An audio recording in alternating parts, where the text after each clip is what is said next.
strategies she used to crack IAS. Shrishti. Good afternoon, everyone. So I would like to first thank the Institute for giving an opportunity to interact with you today and share with you my bits of strategy and wisdom that have helped me to stand in front of you today. So Akshat sir has spoken everything that I felt I would speak. And then I realized, okay, so that's what, and then I realized that most of the things that he has spoken are something that most of us do, and that is what helps us sail through. For example, the stress on notes making was really important, and then he talked about attempting tests. That is equally important. So I would like to fill in some spaces which I feel, some details which can help you out after a broad overview that he has given to you. First of all, this examination is, I believe, there are two things which you should have or you should develop in the course of your preparation. The first, as he said, is consistency. It's not about putting 5-7 hours one single day and then other day getting bored or एक घंटा newspaper करके खत्म कर देना. It's not about that. It's about following that monotonous routine that sometimes appears to you कि newspapers पढ़ रहे हैं, उसके बाद स्टैंडर्ड बुक्स पढ़ रहे हैं, थोड़ा सा टेस्ट या 5-10 क्वेश्चंस अटेम्प्ट कर रहे हैं. ये वाला एक जो रूटीन है ये आपको कंसिस्टेंटली करना है. एंड आई बिलीव आपके पास 1 साल है प्रिपरेशन की, right? You have started right now. So this is a very good time to start. So consistency is the first thing which you should push yourself into. The second thing is, and equally important, is a belief in yourself. अपने आप पर faith रखना भी बेहद ज़रूरी है. थोड़ा सा डर लगता है. आपको डर लगता है क्या इस प्रिपरेशन से? मुझे बहुत लगता था, क्योंकि मैं दिल्ली नहीं आई थी प्रिपरेशन करने के लिए, और हम जब दूसरे शहरों में रहते हैं ना, तो दिल्ली का बड़ा रहता है कि दिल्ली में सब कुछ अवेलेबल है, वहाँ नहीं गए तो कैसे होगा. और क्लोजली किसी को देखा भी नहीं था मैंने प्रिपेयर करते हुए, तो एक थोड़ा फियर रहता है.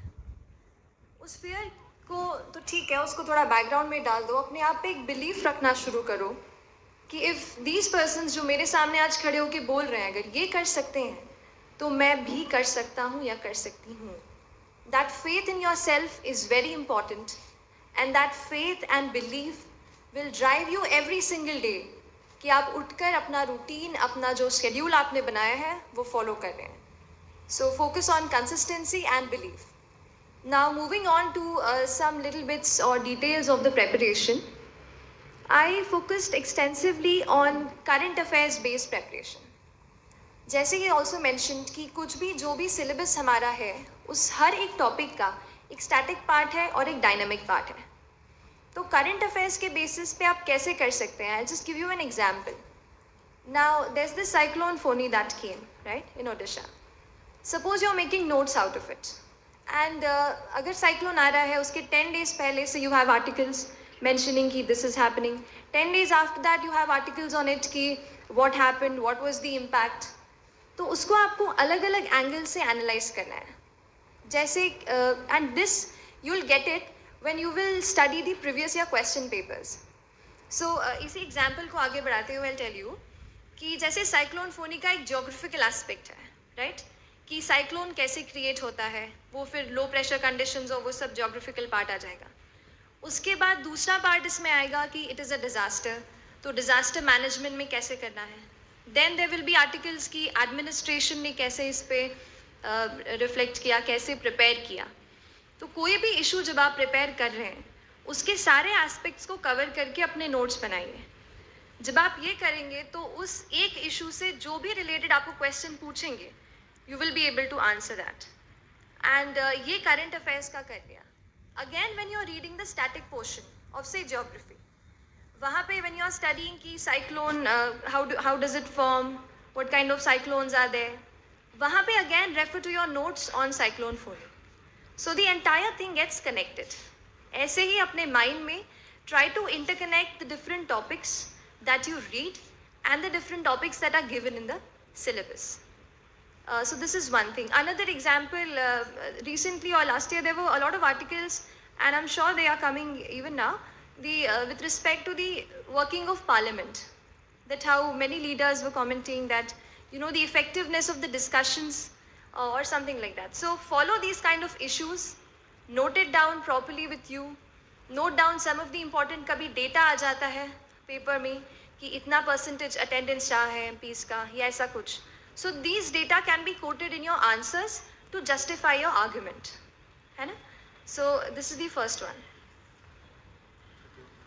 So this was about note making with related to current affairs and how to link it with your static part. The second thing which I again would like to stress is answer writing. See, answer writing is one thing and mains marks are something which are in your hands to a lot of extent. Prelims में I scored 105 marks and जब मैं देकर आई थी तो I was not really sure कि क्या वो 3-4 questions सही हुए हैं जिनसे मैं हो पाऊंगी या नहीं हो पाएगा.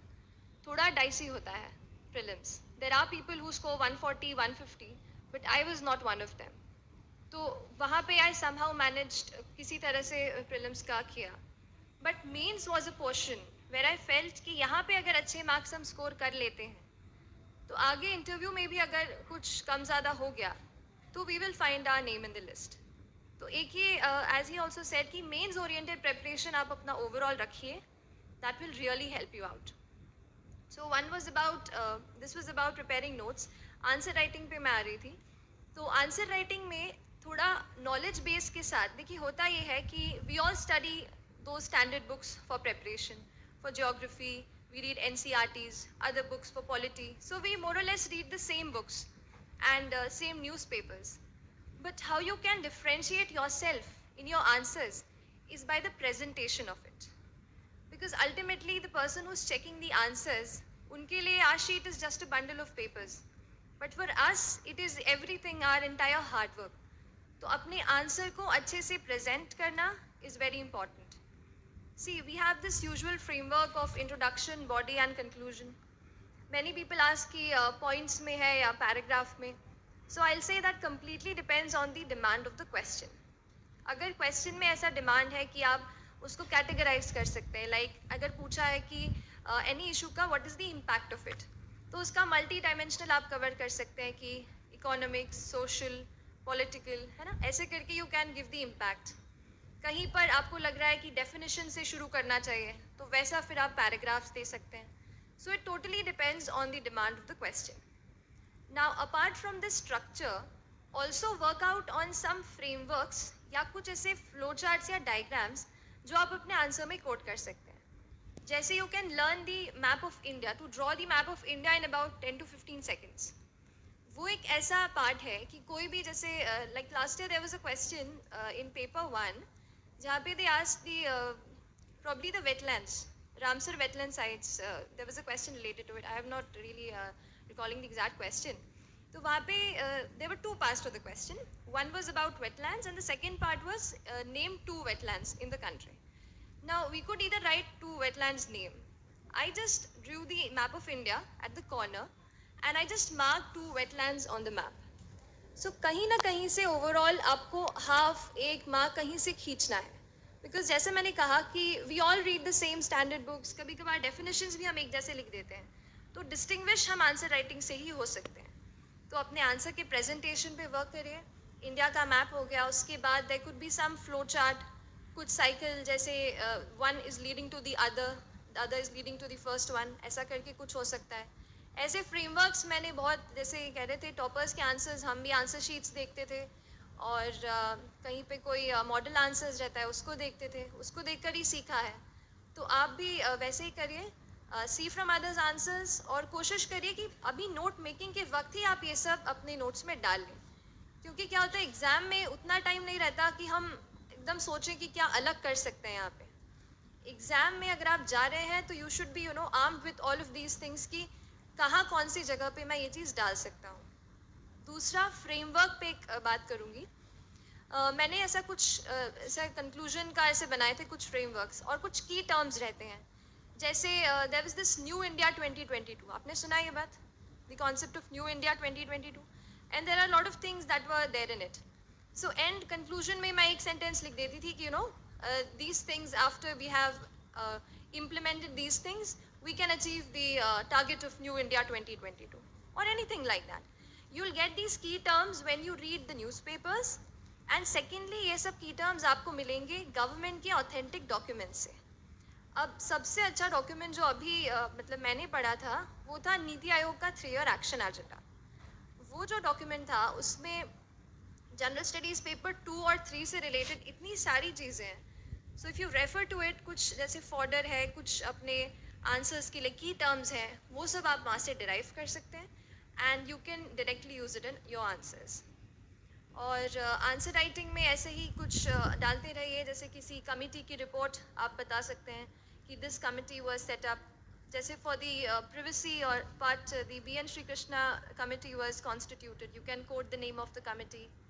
Then some indices are there, जैसे we have World Economic Forum जो कई सारे indices निकालते रहते हैं, उनमें इंडिया की कोई रैंक है वो आप डायरेक्टली आंसर में, तो इससे क्या होता है आपका जो आर्ग्यूमेंट है वो सब्सटैंशिएट हो जाता है ना. तो these are the things you can use to improve the quality of your answers. And फिर test series is very important. They help you in falling in discipline, और verify भी हो जाता है. कई बार ऐसा होता है हम पढ़ते बहुत सारे हैं but we really don't know कि हमें क्या याद है, और वो तभी पता चलेगा जब आप आंसर्स लिखेंगे, क्योंकि तब लिख के you'll get a feel कि कितना दिमाग में गया है. तो आंसर ज़रूर लिखिए. Make it a point कि 2-3 answers on a daily basis you have to write. And for preliminary exam I would say कि अभी से कुछ 5-6 questions keep solving every single day, क्योंकि उसका एक अलग तरीका है. Syllabus most of it remains the same. Just the way you approach the exam and think, that becomes different. तो उसके लिए रोज 5 to 10 questions keep practicing for prelims as well. And और कहूँगी कि वही टेस्ट को लेकर के काफ़ी इनर्शिया रहता है कि जब तक पूरा हो नहीं जाएगा सिलेबस तब तक नहीं देंगे आंसर्स, या लगेगा कि अच्छे आंसर्स नहीं लिख पा रहे हैं तो नहीं लिखेंगे आंसर्स. ऐसा मत कीजिए. जिस भी पोजीशन पे हो आप प्रिपरेशन के, आप आंसर्स लिखना शुरू कीजिए. They are the base of your things. And बस newspaper reading is very important. Keep it continuous. Make your own notes. I made my own notes out of newspaper. और उसके बाद कभी कोई मंथ एंड में I use to go through the compilation. So whatever things are missed out वहाँ से verify हो जाता है. लेकिन when you make your own notes out of the newspaper, specially of the editorial section, तो आपकी खुद की अंडरस्टैंडिंग बहुत बढ़ जाती है उस इशू को लेकर के. तो एक वहाँ पे फोकस कीजिए. And with regard to preliminary examination एक लास्ट थिंग और एक बोलूँगी कि मुझे हमेशा नेगेटिव्स का डर रहता था. अभी तो आप इनिशियल स्टेज पे है, इतना ज़्यादा प्रीलिम्स के बारे में नहीं सोच रहे होंगे, बट फिर भी 2 चीज़ें कहूँगी कि जब आप एक टेस्ट दे देते हैं, हमने कहा कि टेस्ट देना इंपॉर्टेंट है, आपने दिया, दैट्स गुड, पर टेस्ट का एनालिसिस ज़्यादा इंपॉर्टेंट है, वेदर इट इज़ प्रीलिम्स और मेंस. प्रीलिम्स में आपने मान लीजिए 50 क्वेश्चंस अटैम्प्ट किए, तो उसका एनालिसिस ज़्यादा ज़रूरी है कि अगर मेरा गलत हुआ है तो वाई इट इज़ रॉन्ग, क्या वो मेरा अंडरस्टैंडिंग का गलती थी या फिर वो कॉन्सेप्ट ही मुझे समझ नहीं आया. तो अपने नेगेटिव्स पे जो आप गलत कर रहे हैं उन पे फोकस कीजिए, एंड अपने टेस्ट के एनालिसिस को ध्यान में रखिए. That is more important and that will help you to learn. These are the things I believe हमारा जोड़ करके if you understand, these are the only things which are required for preparation. There's nothing new. These are the things you might have heard earlier as well. And because we have learnt it also from, we used to watch, these lectures on YouTube everywhere, or sometimes reading in the newspapers. ऐसे ही करके हम सीखते हैं. और जैसा journey की बात होती है, तो this journey is very unique. It transforms you into a better person, I'll say. What we are standing in front of you right now, we were not when we started. So, but as a person, you become much more responsible, much more disciplined, and much more concerned about the society. एक last चीज़ कहूँगी कि जब आप facts पढ़ते हैं कोई भी, आप कभी चाइल्ड लेबर के बारे में फैक्ट्स पढ़ते होंगे, कि 60% चिल्ड्रन और something like that in some state this is happening. थोड़ा अपने आप को साइकोलॉजिकली इन इश्यूज़ के साथ कनेक्ट करने की कोशिश कीजिए कि अगर चाइल्ड लेबर हो रहा है तो नहीं होना चाहिए. देखिए हम पढ़ रहे हैं, टेक्निकली पढ़ रहे हैं, लेकिन अल्टीमेटली आप किस काम के लिए पढ़ रहे हैं, क्या बनना चाहते हैं पढ़ रहे हैं, वो भी सोचिए। और अपने आप को थोड़ा मेंटली उन इश्यूज से कनेक्ट करने की कोशिश कीजिए जो अभी सोसाइटी में चल रही हैं। जब आप अपने आप को उनसे कनेक्ट करते हैं, जैसे कोई इविल्स हैं, चाइल्ड मैरिज है, चाइल्ड लेबर है, कुछ ऐसी चीज़ें हैं, तो खुद ब खुद आप सोचते हैं कि एग्जैक्टली यार इसमें मैं क्या कर सकता हूँ। अगर मैं वहाँ पे हूँ, मेरे पास कुछ पावर रिस्पॉन्सिबिलिटी है, तो मैं क्या कर सकता हूँ। उन सोल्यूशंस पे भी हम फिर अपने लेवल पर सोच सकते हैं। तो आप अपने आप को कनेक्ट भी कीजिए उस प्रिपरेशन से। जब हम कनेक्ट हो जाते हैं उन टॉपिक से और प्रिपरेशन से, तो फिर जर्नी भी बहुत अच्छी हो जाती है, मज़ा भी आता है। तो that is all from my side, and all the very best to